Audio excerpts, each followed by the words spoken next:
चीन और पाकिस्तान एक नया कूटनीतिक खेल खेलने की तैयारी में लग गए हैं।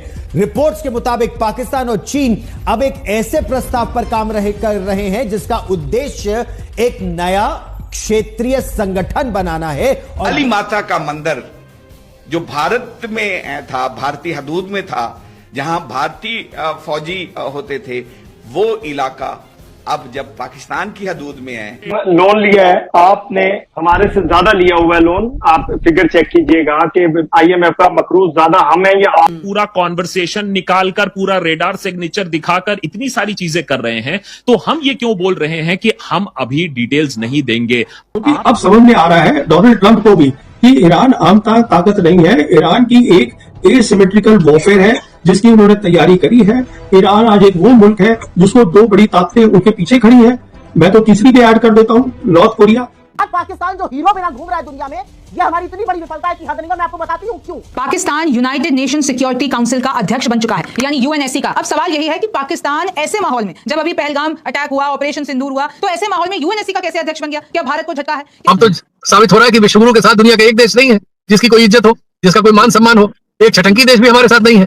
हमको कैरिबियन और अफ्रीकन देशों में गुहार लगानी पड़ रही है, गल्फ में गुहार लगानी पड़ रही है, कोई हमारे साथ खड़े हो, कोई हमारे स्टैंड को सही ठहराओ। हमने तो आतंकवाद के जरिए उसे झुकाना था, पीओके लेना था, अखंड भारत बनाना था। ये सब दावे हमारे क्या करेंगे? क्या मुंह लेके जाओगे जनता के पास? क्या बोलोगे कि हमने ये मेरे देश क्या ये कश्मीर का मुद्दा वहां पर पूरी दुनिया के सामने उठाएगा? और अब कैसे कांग्रेस ने मोदी सरकार को घेरा है। नेशन सिक्योरिटी काउंसिल, जो पूरी दुनिया की सबसे बड़ी सिक्योरिटी काउंसिल मानी जाती है, सबसे बड़ी बॉडी मानी जाती है, वहां पर अध्यक्ष बन गया है, प्रेसिडेंट बन गया है पाकिस्तान नरेंद्र मोदी के। ये तो और हमारे मुंह पर एक तमाचे की तरह है कि हम जो कुछ करने हमने अभी डेलीगेशंस भेजे थे, उस सब का दुनिया पर कोई प्रभाव नहीं पड़ा। के विदेश घूम घूम कर लोगों के गले पड़ने का क्या फायदा हो रहा है? पाकिस्तान को इतनी इज्जत मिल रही है, इतना रिस्पेक्ट मिल रहा है, उसको यूएन का अध्यक्ष बना दिया जाता है।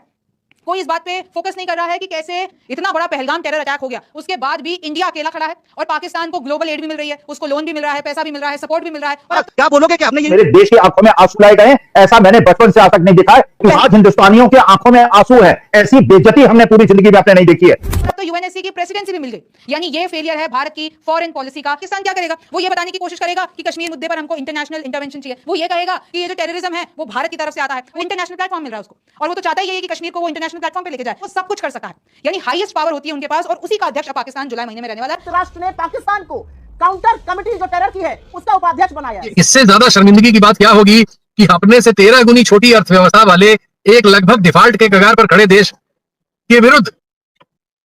अब इसमें ये मुझे अभी भी नहीं समझ में आ रहा है कि मोदी जी क्या छुपाना चाह रहे थे, या ये बीजेपी सरकार क्या छुपाना चाह रही थी। अगर ये पूछा गया कि भाई कितने रफाल गिरे थे, तो सबने कहा देशद्रोही देशद्रोही देशद्रोही।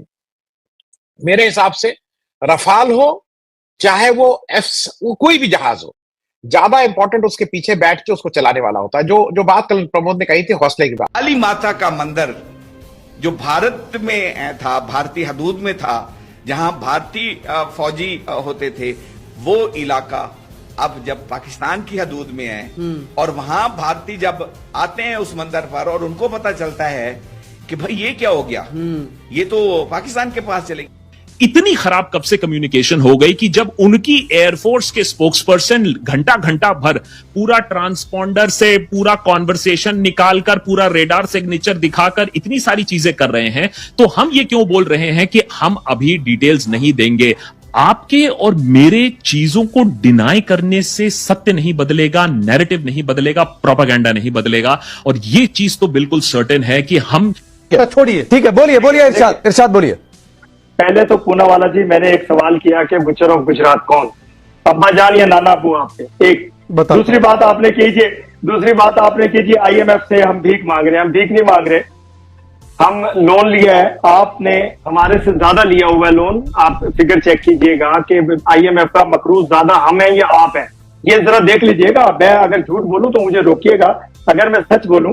दूसरी बात यह है कि अल्हम्दुलिल्लाह हम आंखों में आंखें डाल करके बात करते हैं, और पूरी दुनिया ने देखा कि फलस्तीन के लिए मेरा शेर वजीर आजम मियां मोहम्मद शहबाज शरीफ साहब नेतन्याहू की तकरीर के दौरान उठ करके गए। क्यों गए? कि वो इंसानियत के प्यार करने वाले, इंसानों से प्यार करने वाले, आप इंसानियत के दुश्मन, दहशतगर्द आप लोग हैं। जहां लोग मरते हैं वहां मोदी का नाम आता है, हिंदुस्तान का। एक और बड़ी खबर हम आपको बता दें, दक्षिण एशिया के राजनीतिक परिदृश्य में चीन और पाकिस्तान एक नया कूटनीतिक खेल खेलने की तैयारी में लग गए हैं। रिपोर्ट्स के मुताबिक पाकिस्तान और चीन अब एक ऐसे प्रस्ताव पर काम कर रहे हैं जिसका उद्देश्य एक नया क्षेत्रीय संगठन बनाना है, और यह संगठन दक्षिण एशियाई देशों के संगठन सार्क यानी south Asian association for regional cooperation को बेदखल कर उसकी जगह ले सकता है। बिल्कुल, और इस प्रोजेक्ट के पीछे चीन का दिमाग काम चल रहा है। पाकिस्तान इस प्रोजेक्ट को सपोर्ट कर रहा है और चीन में हाल ही में पाकिस्तान, बांग्लादेश और चीन के प्रतिनिधियों की एक बड़ी बैठक हुई थी। इस घटनाक्रम से परिचित राजनीतिक सूत्रों के हवाले से पाकिस्तान के अखबार एक्सप्रेस ट्रिब्यून अखबार ने यह छापा है, खबर दी है कि इस्लामाबाद और बीजिंग के बीच वार्ता अब अग्रिम चरण पर है और दोनों पक्ष इस बात पर सहमत है कि क्षेत्रीय एकीकरण और संपर्क के लिए एक नया संगठन आवश्यक है। यानी लगातार अब डिप्लोमेटिक काउंटर्स भी आप कह सकते हैं कि चीन और पाकिस्तान अपनी साझेदारी अब डिप्लोमेटिक उस पर भी दिखा रहे हैं। और ये चंद सेकंड के बाद चलते हैं वीडियो के बकिए से की तरफ। जंग के बाद भारतीय मंदिर पर भी पाकिस्तान का कब्जा, पाकिस्तान में भारतीय एयर फोर्सेस को धूल चटा दी। मजीद इसके ऊपर भारतीय मीडिया क्या कहता है, आइए आपको दिखाते हैं। यूनाइटेड नेशन सिक्योरिटी काउंसिल का अध्यक्ष बन चुका है, यानी यूएनएससी का। अब सवाल यही है कि पाकिस्तान ऐसे माहौल में, जब अभी पहलगाम अटैक हुआ, ऑपरेशन सिंदूर हुआ, तो ऐसे माहौल में यूएनएससी का कैसे अध्यक्ष बन गया? क्या भारत को झटका है? क्या ये कश्मीर का मुद्दा वहां पर पूरी दुनिया के सामने उठाएगा? और अब कैसे कांग्रेस ने मोदी सरकार को घेरा है। नमस्ते, मेरा नाम रिमझिम जेठानी है और आप न्यूज़ 24 देख रहे हैं। सबसे पहले देखिए कि आज की सबसे बड़ी खबर यही है कि कैसे Pakistan United nation security council, जो पूरी दुनिया की सबसे बड़ी सिक्योरिटी काउंसिल मानी जाती है, सबसे बड़ी बॉडी मानी जाती है, वहां पर अध्यक्ष बन गया है, प्रेसिडेंट बन गया है। Pakistan assumes the rotating presidency of the Security Council for the month of July। इधर मैं ये क्लियर कर देना चाहती हूं कि ये परमानेंटली नहीं, सिर्फ और सिर्फ जुलाई महीने के लिए बना है।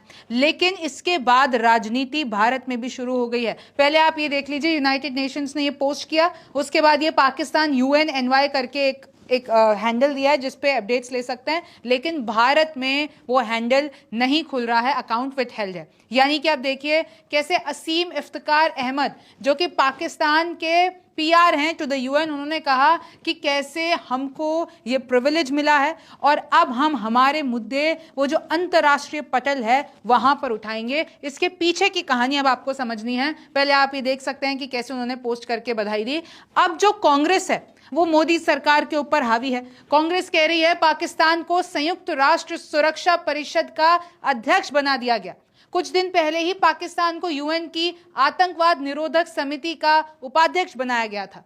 नरेंद्र मोदी के विदेश घूम घूम कर लोगों के गले पड़ने का क्या फायदा हो रहा है? विदेश नीति क्यों चौपट हो गई है? कांग्रेस ने साफ कह दिया है कि अगर इतना इंडिया ने अगर पाकिस्तान के खिलाफ एक मैसेज दिया, और पहलगाम टेरर अटैक तो सबको पता है, ऑपरेशन सिंदूर तो पूरी दुनिया ने देखा है, तो भी पाकिस्तान को इतनी इज्जत मिल रही है, इतना रिस्पेक्ट मिल रहा है, उसको UN का अध्यक्ष बना दिया जाता है। कोई इस बात पे फोकस नहीं कर रहा है कि कैसे, अगर हम टेररिज्म के मामले में देखें तो वही वहां का पूरा फॉर्मेटर है, फाउंडर है, जो भी आप कह लीजिए। तो कांग्रेस तो मोदी सरकार को ये कह रही है कि तो फिर हमारी जो फॉरेन पॉलिसी है, मोदी सरकार की जो फॉरेन पॉलिसी है, उसका क्या हुआ? पाकिस्तान को इतनी तवज्जो कैसे मिल रही है? रणदीप सिंह सुरजेवाला का देखिए कैसे वो लिखते हैं, पाकिस्तान जो कि एक टेरर स्टेट है, उसने कैसे अभी हाल ही में पहलगाम अटैक हुआ है, उसके बाद भी 1 जुलाई 2000 आप देख सकते हैं, ये जो 25 का ये जुलाई वाला है, इसमें उन्होंने पाकिस्तान को अध्यक्ष बना दिया।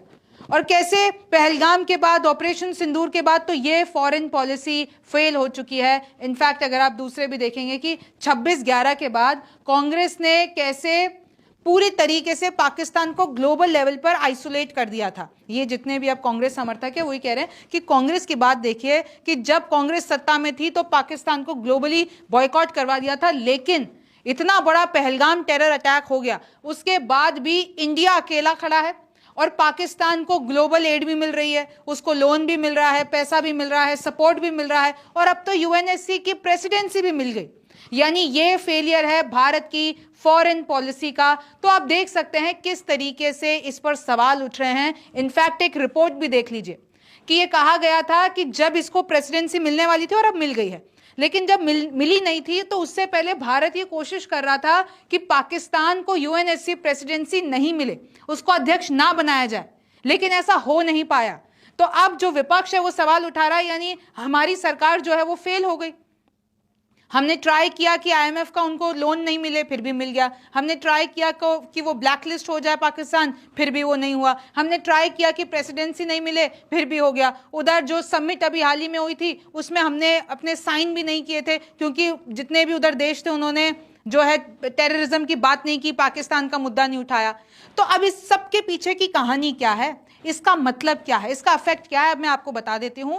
सीधी सिंपल बात है, सिर्फ एक ये जो महीना है जुलाई, उसके लिए पाकिस्तान को अध्यक्ष बनाया गया है। और ये सिर्फ पाकिस्तान नहीं, जितने भी यूनाइटेड नेशंस के जितने भी ये मेंबर्स हैं, भाई 5 तो इनके परमानेंट मेंबर्स हैं और 10 इनके नॉन परमानेंट मेंबर है। पाकिस्तान एक नॉन परमानेंट मेंबर है। अब पाकिस्तान ने ये जो रोटेटिंग हर महीने किसी अलग देश को प्रेसिडेंसी मिलती है, और वो ऐसे नहीं मिलती है कि ये देश बड़ा है, वो उनके अल्फाबेट के हिसाब से साझेदारी। क्योंकि अब समझ में आ रहा है डोनाल्ड ट्रंप को भी कि ईरान आमतौर ताकत नहीं है, ईरान की एक एसिमेट्रिकल वॉरफेयर है जिसकी उन्होंने तैयारी करी है। ईरान आज एक वो मुल्क है जिसको 2 बड़ी ताकतें उनके पीछे खड़ी हैं। मैं तो तीसरी भी ऐड कर देता हूँ, नॉर्थ कोरिया, जो कि जिनके पास न्यूक्लियर वेपन भी है। मैं चौथी भी ऐड कर देता हूँ, पाकिस्तान, उसके पास भी न्यूक्लियर वेपन है। ये सब उनके साथ खड़े हैं, ईरान की उनको दिखता है। सिर्फ उनको ये भी दिखता है तो बाकी जो ये मुस्लिम और अरब कंट्रीज है ये सब मतलबी टाइप के हैं, समझे ना। ये सब उन्होंने सब एयर स्पेस अपनी दी उसको, क्योंकि ये लोग अपना इंटरेस्ट देखते हैं सबके सब। ये जो मैक्सिमम मेंबर्स हैं ओआईसी के, अगर आप देखिएगा आज स्टेट जो है वो क्लोज टू इन कंट्रीज का करीबन 800 बिलियन या 900 बिलियन है अमेरिका के साथ। ये अपना हिसाब किताब देखते हैं, बट इसमें कोई शक नहीं है ईरान जो है उसने डोनाल्ड ट्रंप को बताया है कि देखिए आप, पहली बात तो दुनिया की अकेली ताकत नहीं है, और दूसरी बात हम अपनी सॉवरेनिटी के लिए नॉट ओनली खड़े होंगे, हम उसको बोलेंगे भी कि हम इसको प्रोटेक्ट करेंगे, और आप जो बोल रहे हैं वो ठीक नहीं है। जी, आपने चूंकि पाकिस्तान का भी जिक्र किया और ये एक महत्वपूर्ण ये सवाल हो जाता है, हो सकता है कि आपकी नजर से भी खबरें गुजरी हो, जब ये कहा गया कि जो बॉम्ब्स जो गिराए गए जो न्यूक्लियर साइट्स पर, वहां दरअसल इस्तेमाल किया गया है एयर स्पेस का पाकिस्तान के, और फिर उसको दोगलापन और कि इस पर कभी यकीन नहीं किया जा सकता है, ये तमाम बातें कही गई। फिर पाकिस्तानी मीडिया में कहा गया कि पाकिस्तान की नहीं, बल्कि क्योंकि मैं कुछ देख रही थी वहां पर, उनकी तरफ से कहा गया कि नहीं, हिंदुस्तान का इस्तेमाल किया गया है। आपसे मैं जानना चाहूंगी कि इसमें क्या सच्चाई है। देखिए, जहां तक पाकिस्तान का ताल्लुक है, हम पाकिस्तान को हमेशा एक जॉन्डिस तरीके से देखते हैं। हमारे यहाँ जो एनालिस्ट होते हैं हिंदुस्तान में, हम एक छोटी सी बात ये समझने की कोशिश नहीं करते हैं। इसमें भी बहुत बातचीत हुई थी कि वो आसिफ मुनीर लंच के लिए गए थे तो वो बेच के आगे देश को ये कर दिया वो कर दिया। उन्होंने जो भी कुछ किया हो, एक बात तय है कि कोई भी पाकिस्तानी जनरल जो है नेशनल सिक्योरिटी के साथ अपनी कभी कॉम्प्रोमाइज नहीं करता है, इसमें कोई शक नहीं है। और जो मैंने और पहले भी इसके बारे में दोस्तों 7 मई 2025 को भारत ने ऑपरेशन सिंदूर में पाकिस्तान में मौजूद आतंकी ठिकानों पर मिसाइलों से हमला कर दिया। फिर अगले 3 दिन तक दोनों देश आमने सामने थे। सिर्फ 3 दिन की लड़ाई में दोनों देशों के 20 से 22 बिलियन डॉलर्स खर्च हो गए। मतलब भारतीय रुपए में दोनों देशों के 2.25 लाख करोड़ रुपए फूक गए। इसी तरह 13 जून को इजराइल ने ईरान के न्यूक्लियर और मिलिट्री ठिकानों पर हमला बोल दिया। अगले 12 दिन तक दोनों देश आमने सामने रहे। 12 दिन की इस लड़ाई में दोनों देशों के 60 से 70 बिलियन डॉलर्स तक खर्च हो गए, मतलब 5 से 6 लाख करोड़ रुपए। और अब मैं आपको रशिया और यूक्रेन के बीच चल रही लड़ाई का 3 साल का खर्चा बताऊंगा तो आपके तोते उड़ जाएंगे। दोनों देशों के बीच चल रही इस लड़ाई में 3 साल में रशिया ने 200 बिलियन डॉलर्स खर्च कर डाले, जबकि इन 3 सालों में यूक्रेन के 100 बिलियन डॉलर्स खर्च हो गए। अब इन 3 लड़ाइयों में से 2 लड़ाइयों में तो सीजफायर हो चुका है। रशिया और यूक्रेन की लड़ाई अब भी जारी है और पता नहीं वो कब तक चलेगी। ऊपर जो मैंने सारे फिगर्स आपको बताए हैं ये एक एस्टिमेटेड फिगर्स हैं और ये आंकड़े ऊपर नीचे भी हो सकते हैं, लेकिन ये बड़ी बात नहीं है। बड़ी बात ये है कि अगर किसी एक लड़ाई में इतना खर्च आता है तो आखिर 2 देश आपस में लड़ते क्यों हैं? और ये तो मैं सिर्फ खर्चे की बात कर रहा हूं, इसमें अगर आप मरने वाले लोगों को भी जोड़ लें तो उनकी जान की तो कोई कीमत ही नहीं है। फिर भी सवाल यह है कि जिस जंग में इतने अरबों डॉलर लगते हैं, जहां एक मिसाइल मिलियन डॉलर तक की होती है, फिर ऐसी क्या वजह है कि दुनिया में हर वक्त देश लड़ते रहते हैं? क्या ये लड़ाइयां अपने आप हो जाती हैं या इसके पीछे दुनिया की आर्म्स लॉबी का बड़ा हाथ होता है? आखिर क्या वजह है जो अमेरिका दुनिया में हथियारों का सबसे बड़ा एक्सपोर्टर है, वही दुनिया की हर लड़ाई के पीछे भी है? क्या ये लड़ाइयां अपने आप हो जाती हैं या इसके पीछे बहुत बड़ा गेम है? और ऑपरेशन सिंदूर के बाद अमेरिका जो भारत से चिढ़ा हुआ है, क्या उसके पीछे भी इन हथियारों और पैसों का ही खेल? तो लेकिन दुनिया के जो इतिहास है रक्षा का, जो भी अटैक करता है उसका लॉस ज्यादा होता है। ये दुनिया का वो ये सेट वो है। अटैकिंग फोर्सेस ऑलवेज लूज मोर। उनको, क्योंकि वो अटैक कर रही होती है, अटैक फॉर्मेशन में होती है, वो डिफेंस अपने घर में रहते हैं, तो जब आप जो अटैक कर रहा होता है उसका लॉस ज्यादा होगा। इसमें कोई खराब बात नहीं, ये दुनिया का एस्टैब्लिश्ड सेना का एक नियम है। अब इसमें ये मुझे अभी भी नहीं समझ में आ रहा है कि मोदी जी क्या छुपाना चाह रहे थे, या ये बीजेपी सरकार क्या छुपाना चाह रही थी। अगर ये पूछा गया कि भाई कितने रफाल गिरे थे, तो सबने कहा देशद्रोही देशद्रोही देशद्रोही। मेरे हिसाब से रफाल हो चाहे वो कोई भी जहाज हो, ज्यादा इंपॉर्टेंट उसके पीछे बैठ के उसको चलाने वाला होता है। जो बात कल प्रमोद ने कही थी, हौसले की बात थी, मुझे ठीक से याद है 65 की वॉर थी। कितने जहाज गिराए गए थे। भारतीय एंकर ने मोदी मीडिया को फाड़ कर रख दिया। इस तरह पाकिस्तान ने भारत को शिकस्त दी है, ये भारत की नस्लें भी याद रखेंगी। मजीद अगर इस तरह की रिएक्शन वीडियो देखनी है तो हमारे चैनल आदि न्यूज़ को सब्सक्राइब कर लें, वीडियो को लाइक और शेयर ज़रूर कर